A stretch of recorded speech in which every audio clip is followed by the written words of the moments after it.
Alright, reminder ulit ha, 20 minutes before the time, dapat nagsa-summarize na ng most important points. At the beginning, kung nagpa-activity, homework ay dapat i-collect yung homework. Alright? Okay, so ang lesson, afternoon teaching everyone. Before I proceed to my topic, I want people to collect. So may binigay na ako ng activity, so passing to the center aisle.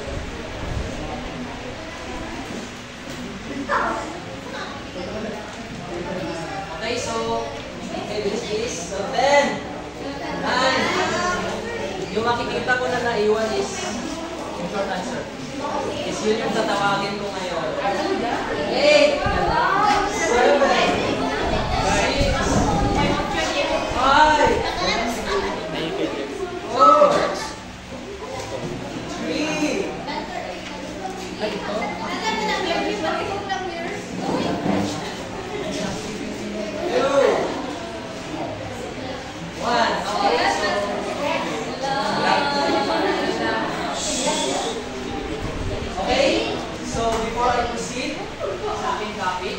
I would like you to, we would like having an activity first. So, this is what we call basic science facts. Okay? So, the only twist here is that you should be answering these questions only consist of 1 or 2 words. Or you can also answer in a sentence but only short. Okay? So let's start. Okay, so first one muna tayo. What gas do humans breathe? Okay, just raise your hand. Okay, Alba? What gas do humans breathe? Oxygen. Okay, very good. So, Mr. Alba, can you say that first? Yes. So, upon answering oxygen, right? Yes. Okay, upon answering oxygen, was it easy for you or it is hard for you to answer in just one? But I asked you one question okay, it's just like a basic critical lang. Okay, so very good. Okay, so alam naman natin yung mga answers dito, okay? So name one planet in our solar system, what is it? Okay, so magbigay nila. Okay, so isa lang na word. What do plants need to grow? Water. Okay, Sunlight. Sunlight. Carbon dioxide. Oh, yan na. So, give one state of matter.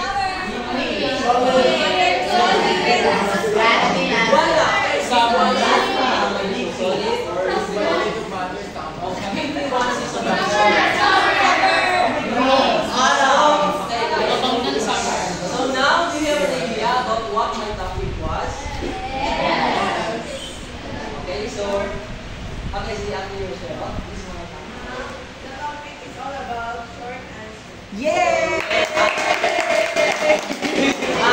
Michelle, can you elaborate or in your own understanding what is short answer? In my own understanding, based on a short answer sentences, so question is requires a short answer. What do you mean by short answer? How short it is? Maybe it is a 1 word, 1 to 2 words only. Okay, so thank you. So that is so short answer. So a short answer it consists only of 1, 2, or 3 words, or even if you have questions that need more critical thinking, you can answer it in short sentences or short sentences. So now, okay. So let's proceed.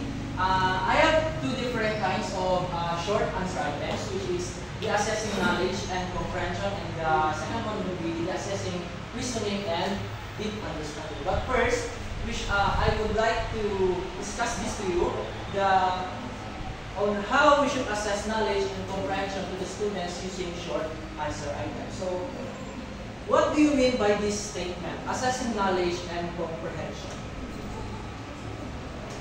Any hand? Wala.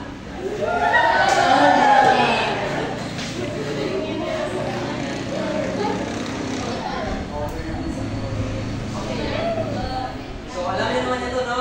Yan. First, na ma-finish line, one, okay? Sana silo, Ready, set, kamayan yan, pustahan. Alam ko, meron ako.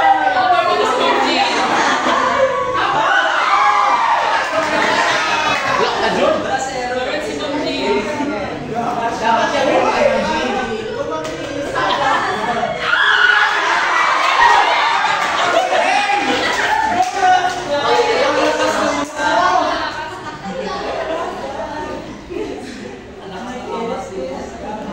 okay, what do you mean by this statement? Access of knowledge.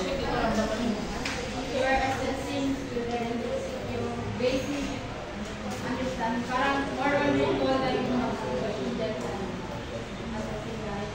Okay, so according to Ms. Abdulgani, it is of the assessing knowledge and comprehension, just recalling, right? Okay, basic recalling and knowledge of the student. What about the comprehension? Ano yung comprehension?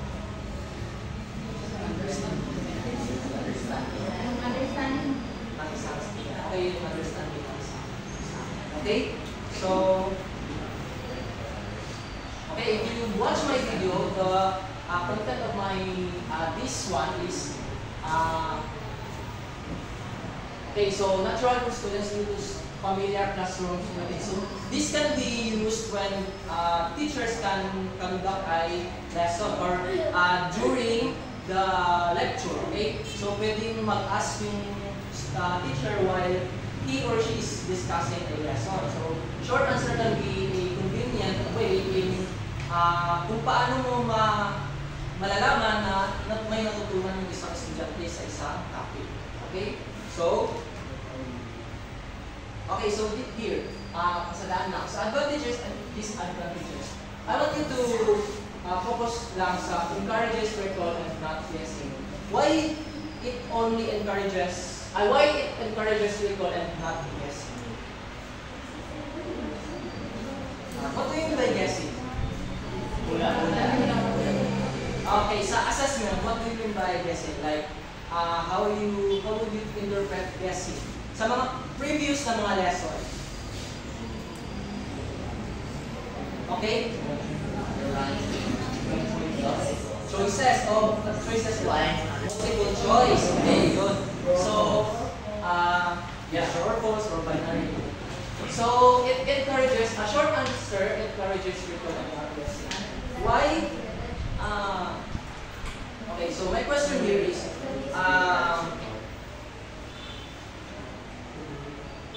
so what makes short answer more effective than a multiple choice question? What makes short answer can be effective than a multiple choice question in assessing students' understanding? Any hand? Wala?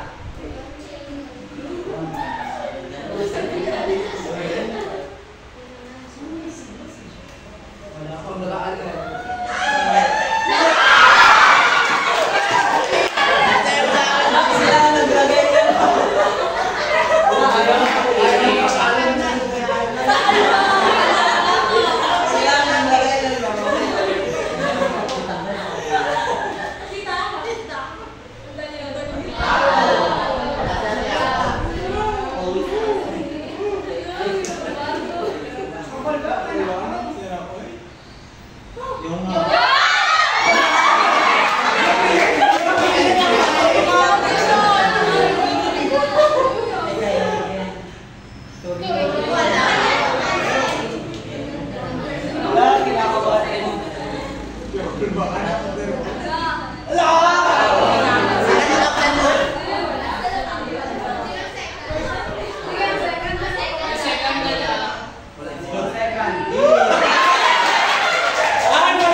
Short answers questions are effective because, let's say, sa example na binigay mo kanina, it's easy.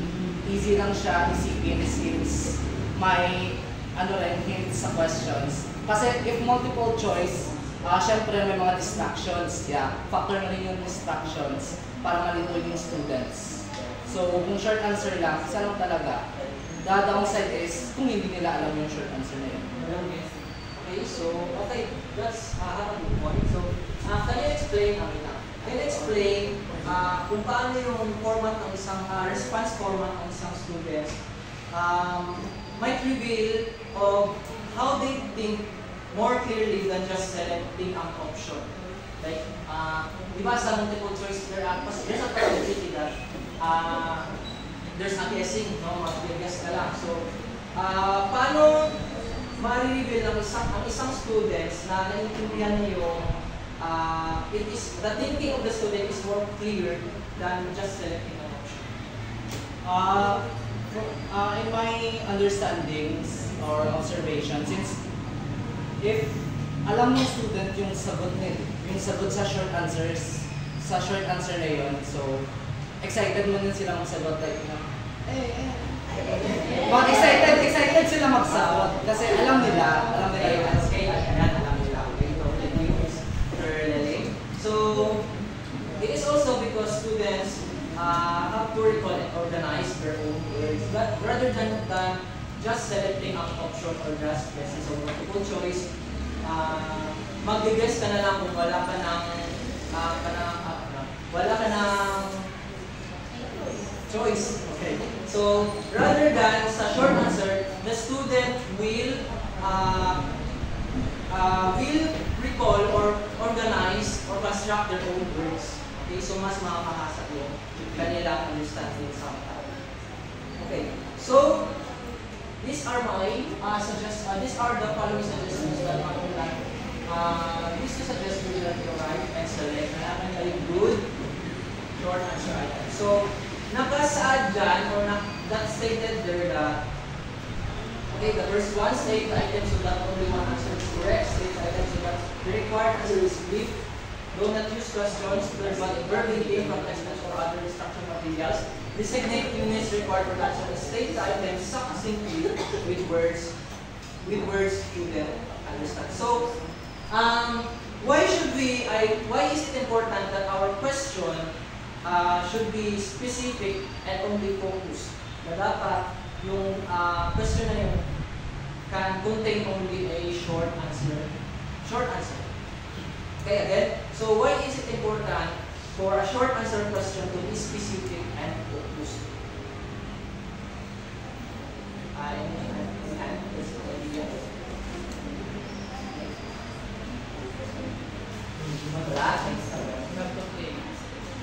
Okay, so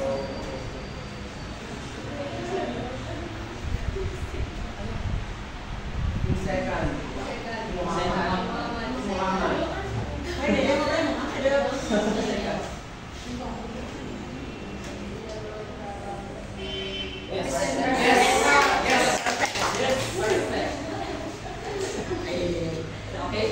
Miss Barcenas, why is it important for short answer to be specific and focused? So for me, it is important for the short answer to be specific and focused so that the question that have been asked can be answered directly. Okay, so thank you. So I have here an example that was projected here.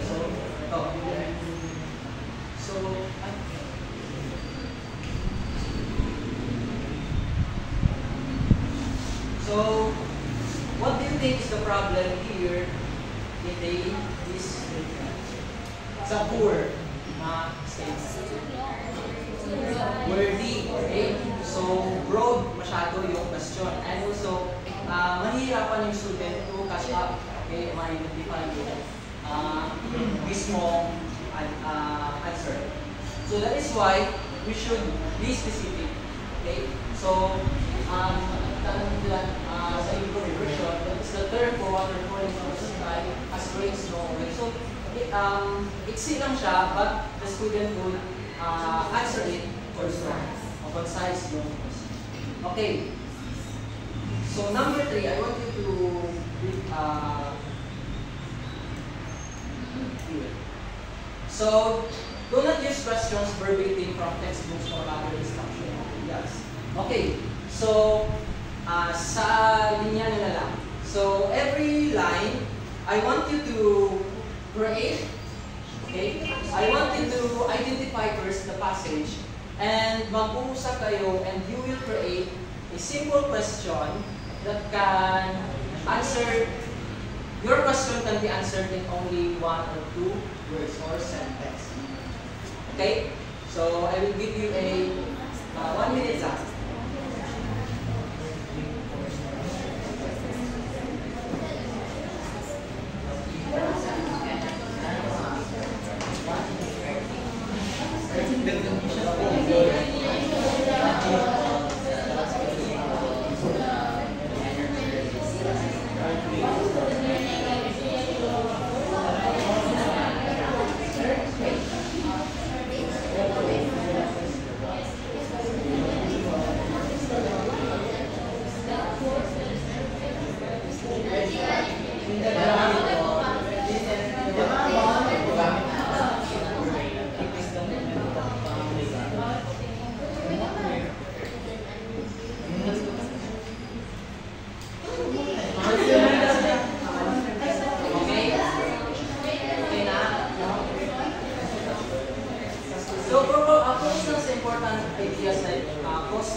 So, ang focus na natin dito sa number 3 is we should not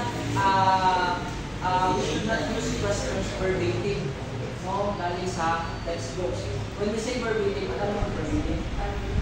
Parang kinopya lang yung nag-question siya, pero kinopya na lang yung text sa textbook. Okay? So,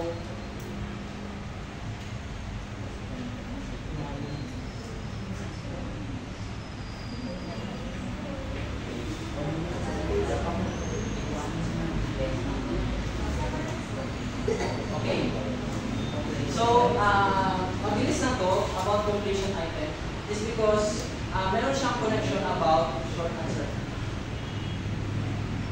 Okay. So completion items, students are presented with an incomplete sentence with 1 or 2 blanks and right word as their answer. So makikita niyo dyan sa example, ang completion items is that you just gonna put a 1 or 2 blanks. Okay? So, while creating a completion items, you should place the blank at the end of the sentence. So, here is 4, makikita nakita natin in photosynthesis, plants use blank to make food. So dapat, it should be the substance that the plants use to make food during photosynthesis is, so expected answer will only consist of word. Okay, so next is avoid clues to the correct answer. So, ano yung napansin nyo sa example? Okay, so sa tour, it gives clues.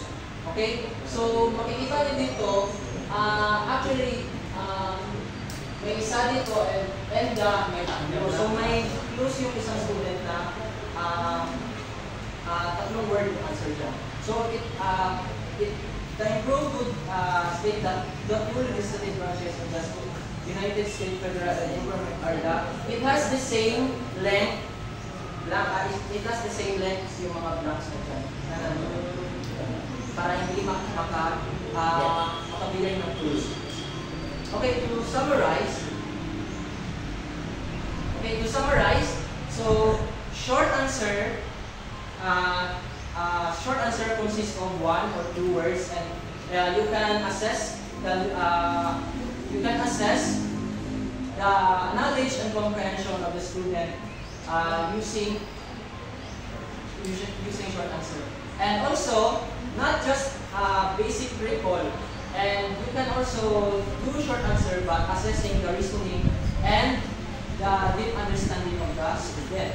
So, pwede kayong mag-ask sa isang student ng mga questions that can make the student think critically and to have them a better understanding or deep understanding about the topic. So, that's all.